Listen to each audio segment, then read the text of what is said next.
আসসালামু আলাইকুম প্রিয় দর্শক, আজ শেয়ার করব চিকেন পকোড়া।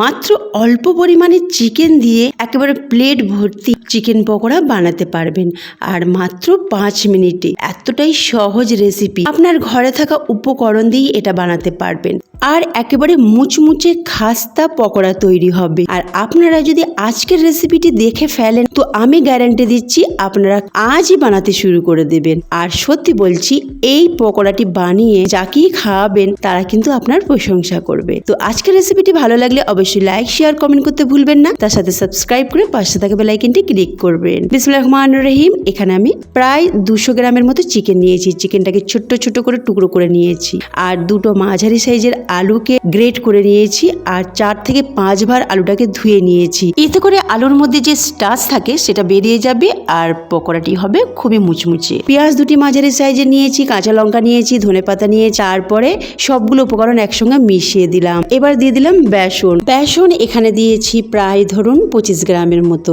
আপনারা চাইলে বেসনের পরিমাণটা একটু কমিয়ে দিতে পারেন। এবার দিয়ে দিলাম 4 চামচ কর্নফ্লোর। কর্নফ্লোর দিলে পকোড়াটি আরো মুচমুচে হবে, তাই চেষ্টা করবেন কর্নফ্লোর দেবার। তার সাথে এখানে মশলা দিলাম হলুদ গুঁড়ো 1/2 চামচ, ধনে গুঁড়ো 1 চামচ, ধনেকে আমি ক্রাশ করে নিয়েছি হালকা ভেজে, জিরে গুঁড়ো 1/2 চামচ, আপনারা জিরেকেও হালকা ভেজে ক্রাশ করে নিতে পারেন, এতে এর ফ্লেভার কিন্তু খুব ভালো আসবে। তারপরে চিলি ফ্লেক্স 1 চামচ, লঙ্কা গুঁড়ো 1 চামচ, আর স্বাদ মতো লবণ। তারপরে ভালো করে মিশিয়ে নিয়ে সামান্য পরিমাণে পানি দিয়ে এটাকে মাখা মাখা করে নিলাম। এবার চলে যাব গ্যাসের কাছে। গ্যাসে আগে থেকে তেল বসিয়ে রেখেছিলাম, তেলটা মিডিয়াম আঁচে গরম করে রেখেছি। এবার পকোড়াগুলোকে মিডিয়াম টু হাই আঁচে ভেজে নেব। 3 আঙুলে এইভাবে তুলে তুলে পকোড়াগুলোকে তেলেতে দিয়ে দিলাম, আর এগুলোকে মিডিয়াম টু হাই আঁচে মুচমুচে খাস্তা করে ভেজে নেব। তো পাত্রে যতটা ধরেছে ততটা দিয়েছি, তারপরে এটাকে প্রায় 1 মিনিটের মতো রেখেছি। তারপরে এগুলোকে উল্টে পাল্টে ভেজে নিচ্ছি। আর এইভাবে উল্টে পাল্টে ভাজলে পকোড়াগুলোর রং সমান মাপের আসবে, আর তার সাথে পকোড়াগুলো খুবই মুচমুচে হবে। আর এই পকোড়াগুলোকে মিডিয়াম টু হাই আঁচে ভাজবেন, আর মোটেই কিন্তু কম আঁচ করবেন না বা জোর আঁচ করবেন না, সবসময় মিডিয়াম টু হাই আঁচে করে ভাজবেন। আর আমি এটা শ্যালো ফ্রাই করে নিচ্ছি, আপনারা চাইলে এটা ডিপ ফ্রাইও করতে পারেন, তাতে আরো মুচমুচে হবে।